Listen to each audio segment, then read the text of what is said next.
예, 오늘은 마태복음 8장 1절부터 4절에 있는 말씀 살펴보도록 하겠습니다. 예, 성경 말씀은 다른 글도 그렇지만 어디에 좀 더 무게를 싣고 초점을 두고 바라보느냐에 따라서 다양하게 우리가 또 해석할 수 있고 의미를 발견할 수 있는 것 같습니다.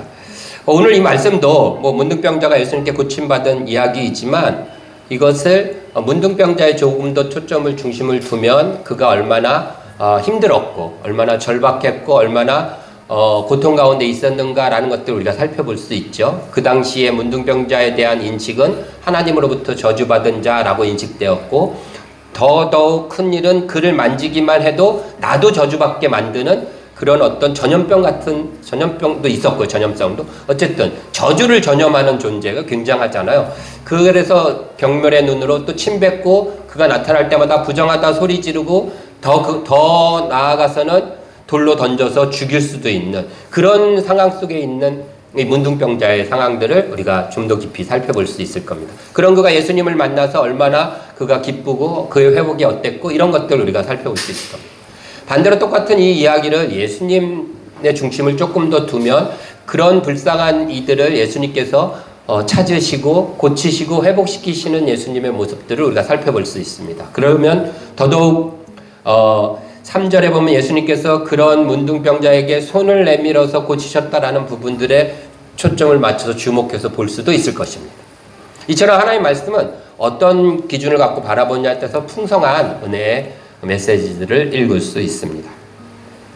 오늘 우리는 이 예수님과 문둥병자의 대화에 초점을 좀 주목해서 살펴보려고 합니다. 2절에 보면 이 나병 환자가 이렇게 이야기합니다. 주여 원하시면 저를 깨끗하게 하실 수 있나이다 라고 얘기해요. 이 말은 주님은 하나님이십니다. 주님 원하시면 뭐든지 다 할 수 있는 분입니다. 라는 신앙의 고백뿐만 아니라 더 많은 의미들이 담겨져 있어요. 왜냐하면 이 말을 지금 그냥 예수님의 설교를 듣고서 은혜 받고 감동받아서 와 주님은 하나님이십니다 라고 고백하는 게 아니에요. 예수님께서 무리를 걸으시는 기적을 보고서 놀래갖고 하는 얘기도 아닙니다. 어느 때 해요? 지금 이 문둥병자 나병 환자는 수많은 그 자기를 바라보는 죽일 것 같은 그런 매서운 눈길을 뚫고서 예수님 앞에 온 거예요. 그러니까 이 말 속에는 뭐가 있어요? 주님, 내가 저 사람들이 나를 방해하고 내가 이런 상황 속에서도 주님만이 나를 깨끗하게 하실 수 있다라는 그 믿음으로 내가 이렇게 주님 앞에 왔습니다. 내 믿음은 이 정도입니다. 주님을 만나기 위해서라면 나는 목숨을 걸 수 있습니다. 라는 그의 믿음의 고백도 다 들어있는 거예요. 단순히 주님은 하나님이십니다. 대단하십니다. 뿐만 아니라, 그렇죠? 그래서 이 고백은 굉장히 어찌 보면 놀라운 또 그에게는 굉장히 정말 목숨을 건 처절한 고백이었을 겁니다. 그리고 그런 문둥병자를 보시면서 예수님은 3절에 이렇게 얘기하십니다. 내가 원하노니 깨끗함을 받으라 하시며 그의 나병을 깨끗하여 쳤다. 내가 원하노니 깨끗함을 받으라. 나병 환자는 뭐래요? 주여 원하시면 나를 깨끗해 하실 수 있습니다. 난 그걸 믿기 때문에 난 뭐든지 할 수 있습니다. 주님 원하시면 난 뭐든지 할 수 있어요. 라는 마치 그 믿음의 고백처럼 얘기를 했어요. 그랬더니 주님께서 내가 원하노니 깨끗함을 받으라 이렇게 얘기하면서 그의 문제를 해결해 주십니다. 여러분들 우리 예수님이 이런 예수님이라는 것을 믿으십니까? 좋으십니까? 저는 설교를 준비하면서 부러웠어요. 문둥병자가, 나병 환자. 그냥 문둥병자라고 할게요. 그 말 써도 되겠죠? 나병 환자라고. 어쨌든. 왜냐하면 저도 예수님만이 우리 문제를 해결해 주신다는 거 믿어요. 그리고 예수님이 원하시면 정말 아무것도 아니에요. 우리가 큰 문제라고 하는 거 아무것도 아니라는 거 저 100% 믿거든요. 그리고 누가 뭐라 그래도 딴 데 현혹 안 되고 결국은 내가 예수님 앞에 와서 기도하고 주님만을 의지해요.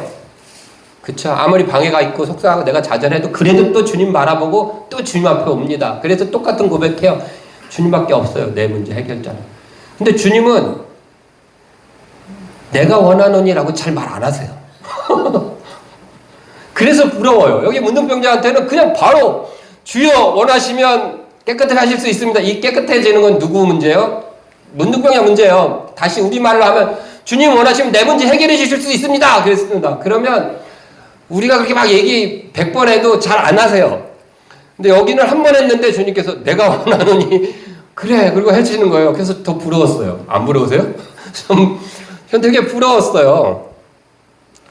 아니 좀 우리도 그리고 우리가 기도하는 게 그렇다고 뭐 특별히 이거 문둥병자 지극히 개인적인 기도잖아요. 문제잖아요. 우리가 기도하는 거 저는 사실 목회자니까 제가 기도하는 것 중에 대부분은 개인적인 것보다는 교회적인 게 훨씬 더 많아요. 그렇죠? 하나님 교회 부흥해 주세요. 교회 예배 드릴 때마다 정말 더 많이 와서 예배하게 해주시고 은혜 받게 해주시고 이런 것들 있잖아요.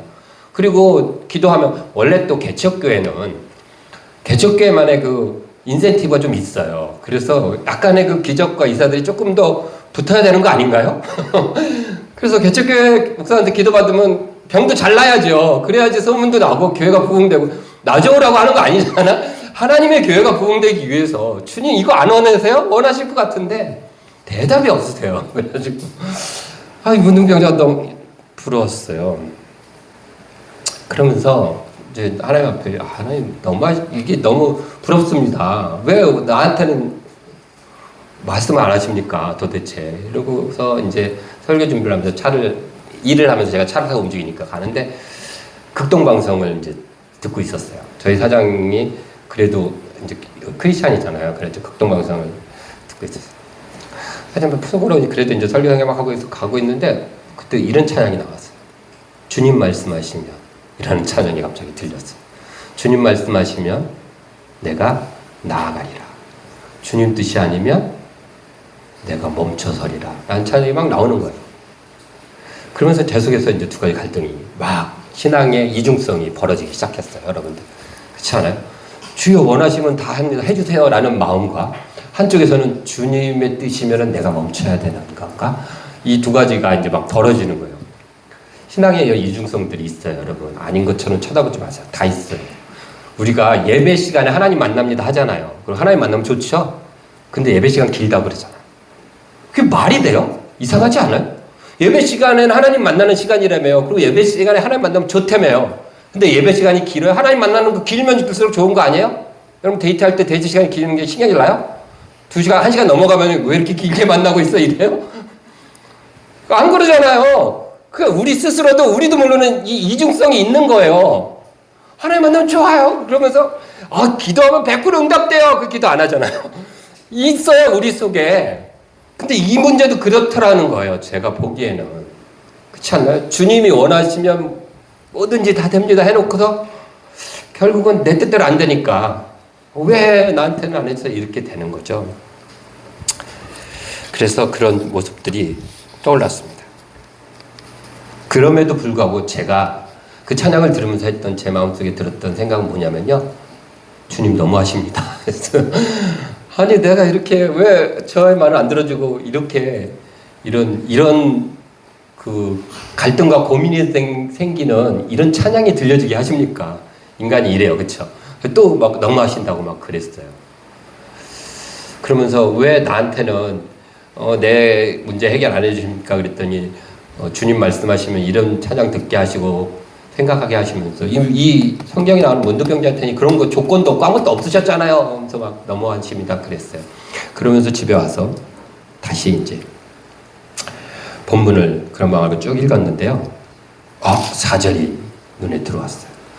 여러분, 예수님께서 이 나병 환자에게 원하셨던 일이 뭘까요? 내가 원하노니 했을 때 그게 뭘까요? 말하세요. 틀려도 됩니다. 뭔가요? 이해한다. 뭐예요? 뭐 같아요? 왜 나한테 물어보세요? 너무하십니다. 뭐예요? 깨끗함을 입으라는 거죠. 그렇죠? 나 너 깨끗함 입는 거 원해. 이렇게 하시잖아요. 근데 하나 더 있었어요. 4절 보세요. 같이 읽습니다. 예수께서 이르시되 삼가 아무에게도 이르지 말고 다만 가서 제사장에게 내 몸을 보이고 모세가 명한 예물을 드려 그들에게 입증하라 하시니라. 제사장에게 내 몸을 보이고 예물을 드려 입증하는 것은 율법에 있는 거니까 예수님하고 상관없는 거예요. 예수님이 원하는 조건은 뭐야? 앞에 아무한테도 얘기하지 말래. 이게 붙었어요. 여기서 얘기는 끝나요. 그러면 이 나병 환자가 예수님의 이 원하시는 일을 했을까요? 안 했을까요? 어떻게 생각하세요? 아무한테도 얘기 안 하고 있다가 가서 제사장한테 몸을 보였다. 1번. 2번은 아니야 여기저기 막 소문내고 다니다가 제사장에 들어갔다. 지켰을까요? 안 지켰을까요? 예수님의 이 명령. 어땠을 것 같아요? 지켰다 손 드세요. 내리시고. 안 지켰다. 지켰다는 왜 지켰다고 생각하세요? 그냥 분위기상 지킨 것 같아요? 안 지켰다. 왜 안 지켰을 것 같아요? 네? 이게 예수님이 원하시는 일인데. 그래서 너무 놀라워서 그냥 자기도 모르게 말을 했을 것 같아요. 네. 마가복음 1장. 빨리 넘기세요. 마가복음 1장.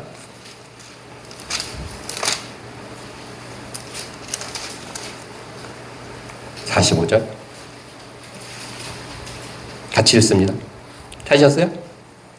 읽습니다. 시작. 그러나 그 사람이 나가서 이 일을 많이 전파하여 널리 퍼지게 하니 그러므로 예수께서 다시는 드러나게 동네에 들어가지 못하시고 오직 바깥 한적한 곳에 계셨으나 사방에서 사람들이 그에게 나아오더라. 바로 위에 44절. 이르시되 삼가 아무에게도 말도 하지 말고 가서 내 몸을 제사장에게 보이고 내가 깨끗하게 되었으니 모세가 명한 것을 드려 그들에게 입증하라 하셨느니라. 같은 내용의 사건이에요. 안 지켰어요. 그런데 왜 안 지켰느냐 생각해 보세요. 마태복음 지금 8장 1절에 뭐라고 돼 있냐면요. 예수님께서 산에서 내려오시는데 8장 1절 뭐라고 돼 있어요? 수많은 무리가 따르니라. 이미 그 사건을 수많은 무리가 봤어요.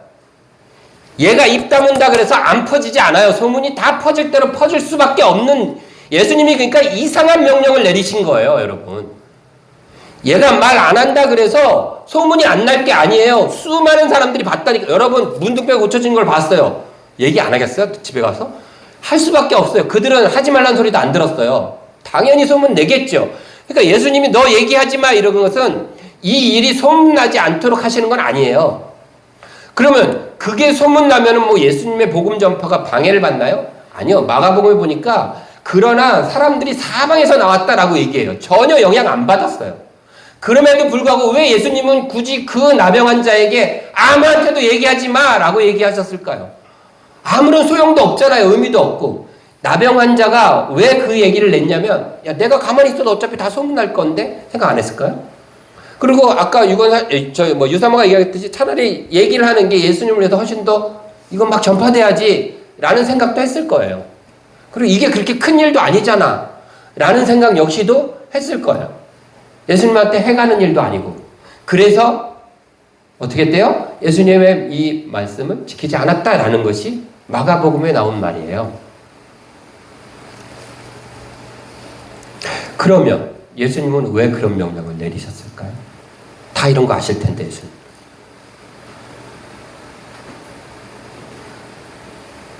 조금 전에 살펴봤듯이 그것 소문이 나지 않게 하기 위해서도 아닙니다. 이 일 때문에 예수님 방해받아서도 아니에요. 그럼 뭘까요? 그 사람에게 원하시는 게 있어요. 그가 과연 내가 원하는 이 말을 보여줄 수 있느냐, 지키는 것을. 그걸 보고 싶었던 거예요. 예수님의 제자라면 이해가 안 가고 그게 잘 안 돼도 그것을 예수님의 말씀을 따르는 그 모습, 그게 제자다라는 것을 보고 싶었던 거예요.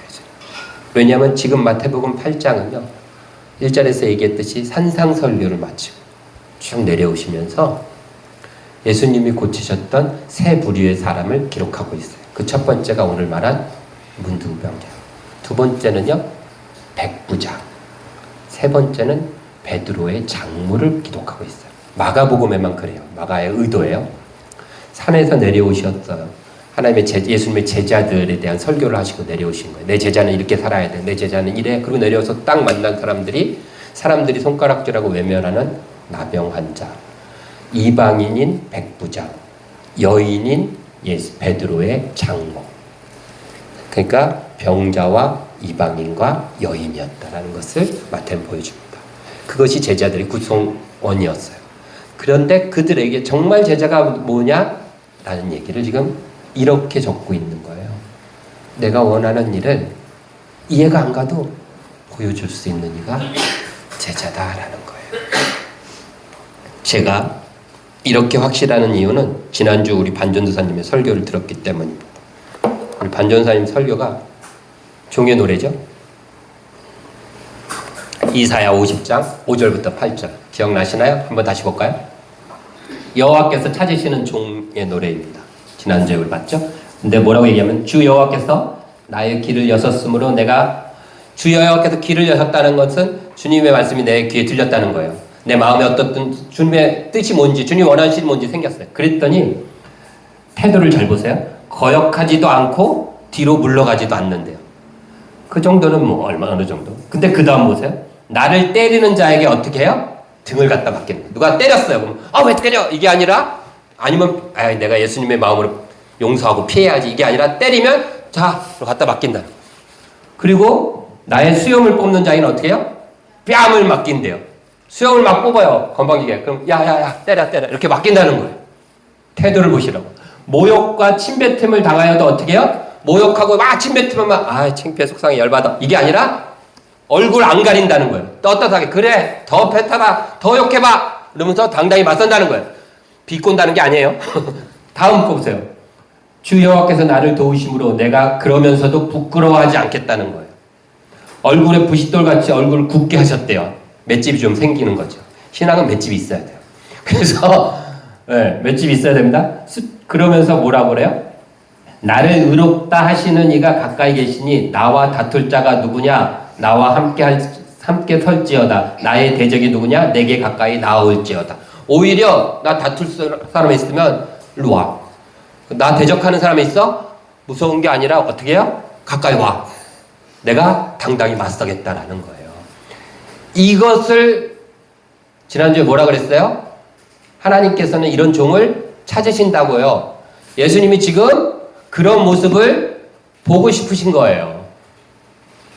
세상의 생각으로 이해가 안 가도 내 생각, 내 신앙으로도 이해가 안 가지만 그러나 하나님의 마음을 주시고 음성이 들려오면 그것을 따라서 이해 안 가도 그 말에 순종하면서 행해내는 사람. 그게 보고 싶은 거죠. 그래서 좀 그런 사람들이 있어야죠. 교회는 그게 교회예요. 이렇게 멀쩡히 이해될 수 있는 게 교회가 아니라고요. 그러면서 제가 우리 교회를 한번 생각해 봤어요. 그랬더니 다 그런 사람들이 모인 것 같아요. 그래서 이 권사님 보세요. 이 권사님도 큰 교회에서 신앙생활을 하셨어요. 이현숙 권사님도. 그곳에 신앙의 친구들도 있고요. 그 친구들 다 그 동네 살기 때문에 지금도 교제하고 거기 가면 권사인이 뭐니 해갖고 충분히 하실 수 있는데도 불구하고 우리 진리하는 교회 지금 나오고 계세요. 무언가 하나님의 어떠한 이끄심이 있었으니까 와 계신 거겠죠. 정상이 아닌 거예요. 유권사님은요. 안산에서 오세요. 그리고 말을 아니면 동생 남편이 하고 있는 교회 껄끄러울 수도 있잖아요. 어떤 면을 봤을 때는. 그러나 오세요. 왜요? 하나님도 어느 교회 가요. 교회가 이제 정년이 돼서 문을 닫았는데 그때 또 저한테 또 마음을 주셔서 제가 우리 교회 나오십시오. 강하게 얘기하고 이런저런 것들 때문에 권사님 받은 하나님으로부터의 컨펌이 있기 때문에 오시는 거예요. 오셔서 음식도 하시고 이것도 하시면서 다니시는 거예요. 태우기는요. 저 친구도 그림 그리러 왔다가 멀쩡히 잡혀가지고 이렇게 다니는 거예요. 거기 아침부터 일어나갖고 소사에서 또 전철 타고 이러고 오고 교회가 옮기면 또 거기 어딘가 하고 찾아오고. 잡는 게 아니라 불러서 오는 거야 이렇게. 민석이는 어떨까요? 오기로 했는데. 제가 그 얘기를 민석이가 오기로 해갖고요. 제가 우리 사장한테 얘기했어요. 이래 됐는데 큰딸 남자친구인데 우리 교회 나오기로 했다니까. 그 친구 대단하대. 굉장히 부담스러울 텐데. 제가 했어요. 그거 선입견입니다. 그런데 그렇겠죠. 근데 뭐가 있으면 오는 거예요. 이렇게 사람들이 정상적으로 이해 못해요. 여기 앉아계신 분이 다 그래요. 반전사는 어떨까요? 사람이 30만 원 받아요. 기름값도 안 나요. 이건 사람이 아니에요. 물론 저도 그렇지만 이렇게 받아요. 그럼 반전사가 이거 전도사 안 하면 못 먹고 살아요? 먹고 살아요. 이거 안 하면 이거 찬양한다고 이거 신경 쓸 것도 없고요.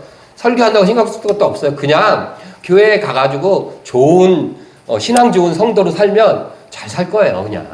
그렇죠? 은혜 받고 끄떡거리고 고민할 것도 없어요. 그래서 사는 거예요. 저는 어때요? 저는 안 그래요? 저도요, 직장 다녀요, 여러분. 먹고 살아요. 그러나 하는 거예요. 다 이런 모습들을 보이고 있는 거예요. 다정사모님 보면서 제가 볼 때마다 야, 유아실도 없어가지고 예배도 제도 잘 못 드리고 정말 막 그런 모습 안타까워요. 그런 애도 와갖고 아이들 교육 뭐 이런 다 걱정되지만 그래도 와 있는 거예요. 무언가에 끌려서. 이게 제자의 모습이라고요. 이렇게 살고 있어요. 우리가 이미. 우리 아이들도 다 얘들이 큰 교회에 만약 청년부 소속으로 간다고 그래봐요. 얼마나 정말 그것을 휘저으면서 신앙생활을 하겠습니까? 그러나 아빠가 목사가 어쩔 수 없이 있는 거예요. 유사하면은 짝이 나니까 어쩔 수 없고 저 사람은. 그렇게 있는 거예요. 다 제정신들이 아닌 거예요. 이미 우리는 그런 제자의 모습으로 이 자리에 와 있는 거고 살고 있어요. 그렇죠? 이게 부족한 것 같아요. 그러나 요 당당함이 거기에 내가 또 어떻게 컸게 가지고 여기 와 있어 하지 말고 이 당당함 그래 와 침 뱉어 더 뱉어 나 이렇게 살 거야 내가 이래 내가 선택한 교회고 난 여기서 신앙생활해 이거야 라고 당당하게 먼데 다니면 좀 어떻고 내가 뭐 내 여자친구 아빠면 어때 이러면서 하는 거죠. 이런 당당함 그게 하나님이 원하시는 또 보고 싶어 하시는 제자의 모습이 아닐까 생각합니다. 제가 이번 주에 많이 불렀던 찬양이 추천하기도 했지만 아까 우리가 불렀던 깊어진 삶을 주께라는 찬양입니다. 그 찬양의 가사에 보면 이렇게 돼 있어요. 하나님의 자녀로 명예 지켜가며 깊어진 삶을 주께 드리네 라고 끝나요. 하나님의 자녀로 명예를 지켜가면서 깊어지는 거예요. 하나님의 자녀로 명예도 지키고 또 딴 곳에서 내가 깊은 내 삶을 하나님께 드리는 게 아니라 내가 하나님의 자녀로 명예를 지켜가니까 이렇게 명예를 지켜가니까 내 삶이 깊어지는 거예요. 그리고 그 깊어진 삶을 주님께 드린다라는 고백인 것 같아요. 네. 저와 여러분들의 삶도 이렇게 하루하루 깊어지고 넓어지고 높아져서 그것을 기꺼이 주님께 드리는 또 주님이 원하시는 그 모습을 보이며 살아가는 저 여러분들이 되었으면 좋겠습니다. 기도합니다.